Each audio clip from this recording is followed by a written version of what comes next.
Hi, I'm Yakumo Kobe, and I'm a sound sculptor.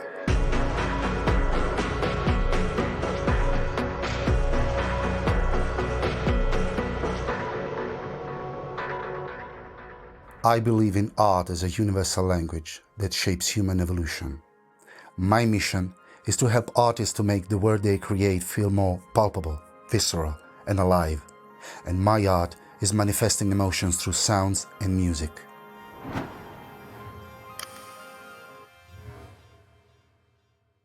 Too often sound is approached on autopilot, following standard practices that, while functional, may leave it disconnected from the story.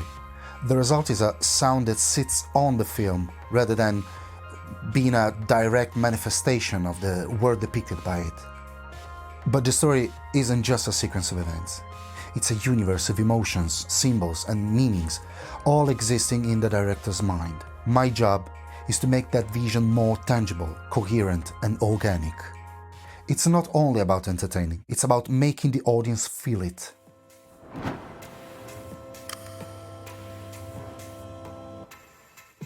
When I start a new project, I dive deep into the vision behind it, peeling back the layers of storytelling. Maybe the story isn't just about a man seeking glory, but a boy trying to become a man. Or maybe an adventure film is also a psychological journey to face one's own shadows. Every layer adds depth, and the more I uncover, the more tools I have to shape the soundscape. Once I grasp the deeper themes, I usually like to give some physical qualities to the actors of the story. It can be a material like wood, iron, a color, or maybe an animal feature. Sometimes even a drawing or a doodle helps me understand the dynamics in the movie. Enough chit-chat, now let's take a look at some examples. Shall we? Hyundai is a horror film where a curse spreads from person to person using a smartphone app. The victim has 24 hours to infect someone else in order to survive.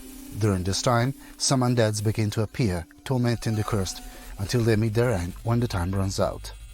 My initial approach to this film was to dive deep into the psychology of each character, as the screenplay clearly reflected different aspects of the human nature through the cursed individuals.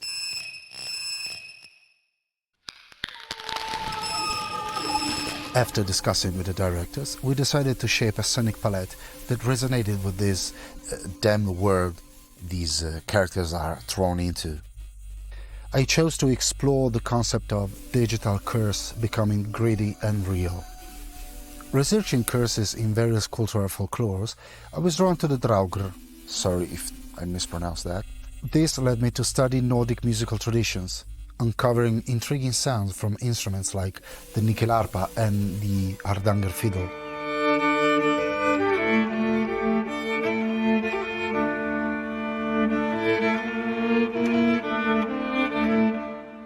Then, I extended this exploration into the digital realm.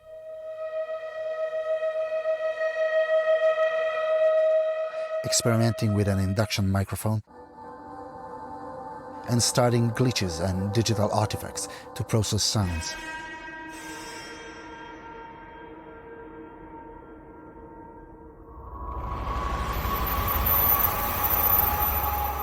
Oh, by the way, there's work as a sound library now, if you want to check it out.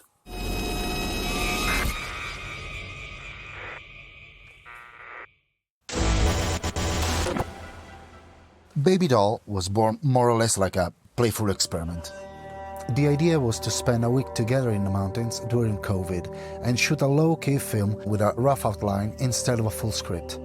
The audio post-production was meant to be completed in a month, with no major expectations whatsoever. During the production, I recorded every possible sound, planning to use them in the sound design process. One of the actresses on set came up with 2 improvised moments that really inspired me for the sound design.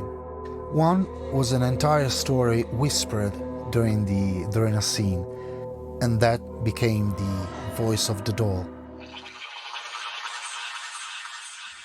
This sound right here, this is the voice of the actress, processed with the coal crumbling in my hands.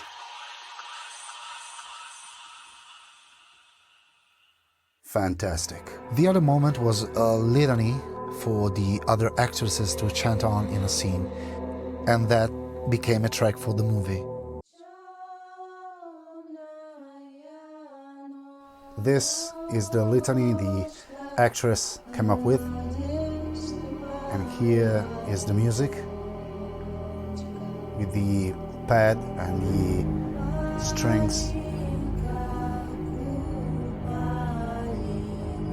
I was also challenged by one of the producers to compose a track in the style of Massive Attack.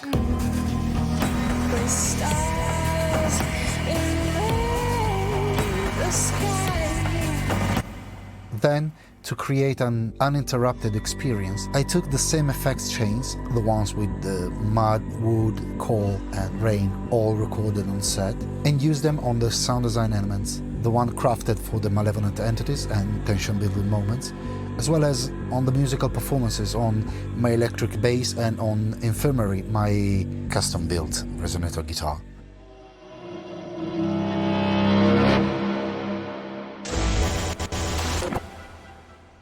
It was a sunny day in June 2019 when I was contacted by a drama with a problem to solve. They had almost no time left to deliver Fallen and no one they could trust to get the job done right and fast. I was given just 3 weeks to do everything: dialogue editing, Foley, sound design, before handing it over to the mix studio. After days of intense back-to-back live sessions with the director and production team, I had to work frantically alone in my studio to finish the remaining Foley, develop the creatures' sound design, and create drones here and there to make everything flow smoothly. The funny part? Months after delivery, I've got a phone call from a drama that went something like this. Oh, hey man, how's it going? Good. Listen, we have a bit of a problem. The distributor of Fallen wants to swap out like 8 songs in the movie. Can you compose them real quick, like this afternoon? And that's how I ended up composing the music for Fallen 2. Dog is an adventure movie that is set in a post-apocalyptic future and envisioned as a western. And these two elements had a big impact in my approach to the sound design. The production asked me to compose the score for the movie and make the music the backbone for the entire soundscape. In fact, the sound design itself was built around the music. The director wanted something in the vein of The Last of Us, but I had a different idea. I decided to go with string instruments like guitars, bass and orchestra strings to honor the western part of the movie. For the post-apocalyptic part, I used everyday object and Foley object I had lying around. The idea was to use detritus in this post-apocalyptic world, so I used wood, cutlery, baskets, all the things I could find laying around that could possibly be present in a distant future. Then I decided to pay homage on one side to the spaghetti western, so Morricone, using electric guitars and rhythmic vocal elements, and on the other side, pay homage to what is, in many ways, a post-apocalyptic culture itself, Japan. Mainly using my lap steel guitar to emulate a koto and wooden planks to emulate a hyoshiji. I also pay yet another homage to Akira in a few tracks. At first, the director wasn't very sure about this. He was a bit skeptical. After hearing the first test tracks, he fell in love. Good call.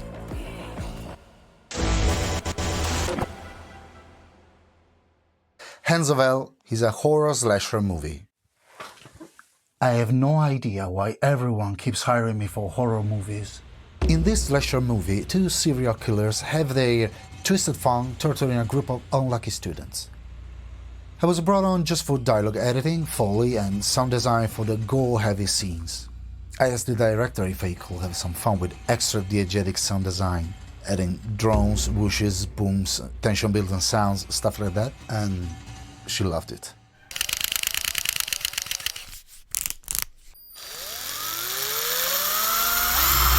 I took sounds from hand tools and power tools, the killer signature weapons, and transformed them into drones, rhythmic elements, and percussive textures. I also repurposed and distorted many of the cool Foley effects I had created for the more brutal scenes.